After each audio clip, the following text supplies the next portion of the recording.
Magandang araw sa inyong lahat. Ako si Jocelyn at ngayon ay pag-uusapan natin ang mga kaganapan dito sa Amerika. Balitang-balita ang pagkakadeport sa 4 na seaman. Ito ay pangalawang pagkakataon ng mga Pilipino na seafarers ang nadeport sa US ports. Ito ay nangyari sa Carnival Sunshine na nakadak sa Norfolk, Virginia. At ang sabi ng US Customs and Border Protection ay in-inspect nila ang mga crew members' personal electronic devices. Ayon sa mga Filipino seafarers na na-detain at na-deport ay karamihan sa kanila ay falsely accused. Now, Customs and Border Protection tells us the men were found inadmissible and denied entry under immigration enforcement operations. However, advocates with the Filipino Workers Center allege the men had valid visas and claim they were removed without due process. Now, here's what the group's executive had to say about it. Everyone who's been questioned has been deported sometime on the same day, sometime on dates in the future. They're not being given access to any legal consultation. Their visas are just being canceled and they're being deported. Now, as of August of 2025 ay 93 na po ang mga Filipino seafarers ang na-deport sa iba-ibang cruise ships na nasa Amerika. Sila po ay may hawak na visas, C or D visas po ang hawak nila. At sila po ay dineport dahil daw meron silang nakomit na crime. So, according to the Customs and Border Protection, sila po ay dineport kaagad sa Pilipinas dahil sa crime na ito. Crime na nakomit ng mga Pinoy seafarers ay child pornography. At nakita po ang mga videos at mga images sa kanilang mga cellphones. Napakalaki ring balita ang pagkakaaresto sa mahigit na 300 South Korean workers na nagtatrabaho sa Georgia. Sila po ay nasa US illegally dahil sila ay walang hawak na mga working visa or work permit. Sila ay meron lang na B1 or B2 visa or meron silang visa waiver pero hindi sila allowed na mag-work sa Amerika. Kaya nagkaroon ng napakalaking immigration enforcement sa Georgia. The drama started September 4th when armed agents with ICE stormed a $4.3 billion battery factory being built by Hyundai and LG. Security, we have a search warrant for the whole site. 475 people were rounded up there, accused by immigration officials of working illegally in the U.S. What type of visas they were on, or if they had visas at all, still isn't clear. U.S. authorities saying using foreign laborers hurts American workers. We are sending a clear and unequivocal message that those who exploit our workforce, undermine our economy, and violate federal laws will be held accountable. But the images of Korean workers carted off in handcuffs were on news channels everywhere, sparking outrage here over their treatment. No one is illegal! South Korea's government chartering a plane and making a deal to bring them back. A lot of attention is being paid to these images of the South Korean workers arriving home safely and with dignity after an ordeal that could threaten relations with the U.S. The raid has set off alarms at South Korea's biggest companies that are pouring hundreds of billions of dollars into U.S. manufacturing, the sort of foreign investment President Trump has demanded in trade talks. The problem is visas. Companies here often use short-term B1s or B2s or visa waiver programs to get skilled workers onto projects. Even South Korea's president said there needs to be a better system, or companies here might hesitate to gamble on the U.S. They're not there to take American jobs away, but semiconductors, electric batteries, there's not that much domain expertise in the U.S. right now. And for the Korean companies who invested a lot of money in the U.S., they need to send people there to execute on the business plan. There's political fallout to deal with, too, given how upset many South Koreans have been that an ally would treat their workers the way they did. I felt like this wasn't something that would happen in the America we know, he says. Even if perceptions of America change here, she says, I'm not sure that would actually affect the United States. Already, LG has confirmed that the opening of that battery factory will be delayed 2 to 3 months. 52 Immigration and Nationality Act, which specifically says the Secretary of State can revoke a visa if a alien's activity in the U.S. would have a serious adverse foreign policy consequence, then you can toss their visa. The visa is not a right, it's a privilege. Some of the visa revocations are happening because somebody violated the terms of their visa. They dropped out of school or they got convicted of a crime or some criminal investigation. Okay. Those are separate. At least a dozen Filipino crew members with valid visas were suddenly deported. 10 on your side's Madison Pearman is looking into what happened.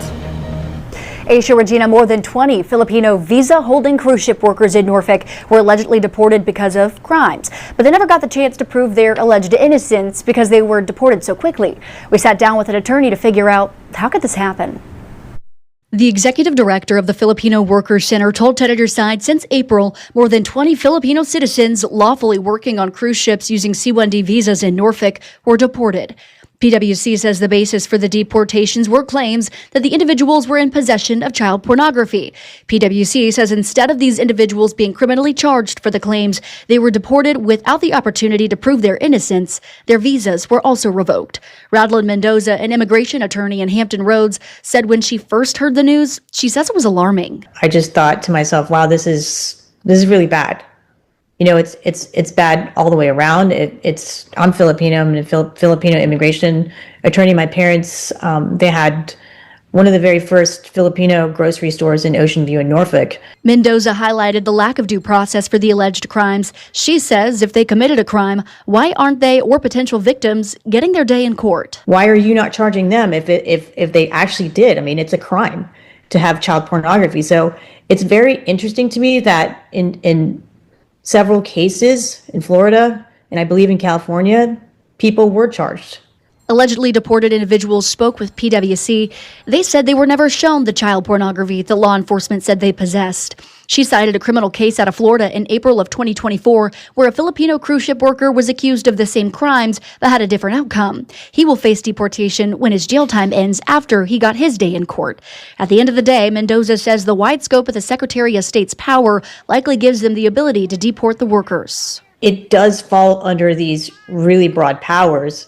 Yes, we can do this, but the unjust part about this and just the tarnishing of these people's reputation and really essentially just they're not going to be able to come back. They're not going to be able to get another visa ever again. People are calling on Carnival Cruise Line to rectify what they deem to be a wrong. Due process is law! According to the Filipino Workers Center of Southern California, since April, at least 18 Filipino crew members from the Carnival Sunshine have undergone baseless deportations. On Sunday, they say another crew member joined that very list. Border Patrol is taking people off the ship, people with legal visas. Aquilina Soriano Verzosa is the executive director. On Sunday, she claims this most recent workforce raid came after reported cases of crew members possessing child pornography from earlier this year. But she doesn't believe this is a similar case. In those cases, they had evidence and they prosecuted. So the individuals are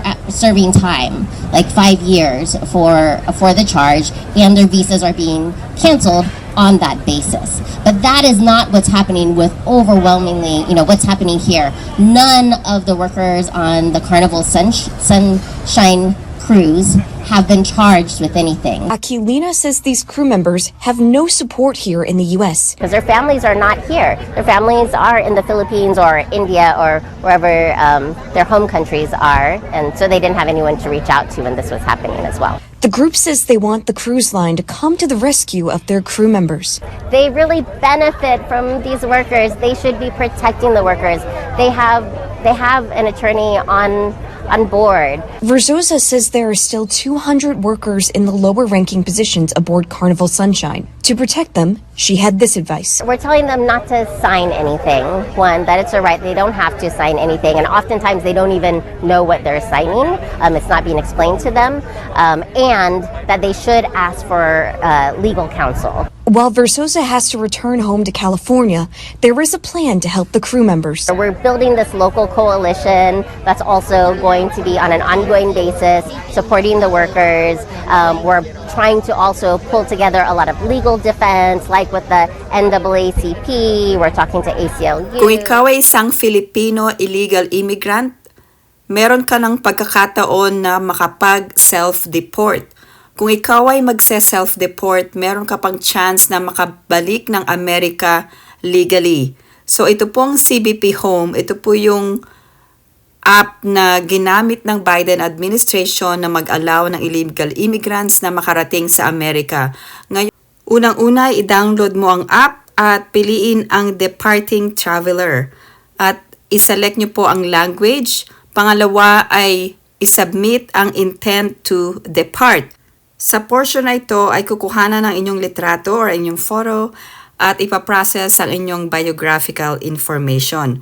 I-follow lang po ang instruction sa pagte-take ng picture. At pang-apat ay i-fill out ang mandatory biographical information kasama na po ang phone number. At meron pong mga additional questions at kailangan po ay mag-provide kayo ng yes or no response kung kayo ay merong enough money to depart the US or a valid unexpired Philippine passport. So, i-answer nyo lang po ang mga katanungang ito at i-submit. Kapag na-submit na po ito, makaka-receive kayo ng successful submission notification. So, ito po ang paraan ng pagsi-self-deport. I-download lang po ang app na ito sa inyong phone. The Biden administration exploited the CBP-1 app to allow more than 1 million aliens to illegally enter the United States. Now my administration is launching the CBP Home app to give people in our country illegally an easy way to leave now and self-deport voluntarily. If they do, they could potentially have the opportunity to return legally at some point in the future. But if they do not avail themselves of this opportunity, then they will be found, they will be deported, and they will never be admitted again to the United States, ever again. You're never coming in. Using the CBP Home app to leave the United States voluntarily is the safest option for illegal aliens and our law enforcement. It also saves the U.S. taxpayer dollars and valuable CBP and ICE resources. And all of those resources are necessary to focus on dangerous criminal aliens, and that's what we're focused on. The CBP Home app is now available free across all mobile app stores, and I encourage those who have violated our laws to use this option today. Do it right and come back into our country. Do it wrong and you'll never be back again. Kung meron po kayong mga comments at suggestions, paki-post lang po sa comment section below. Salamat po sa pagsubaybay sa aking YouTube channel. I hope everyone is staying safe and have a great day.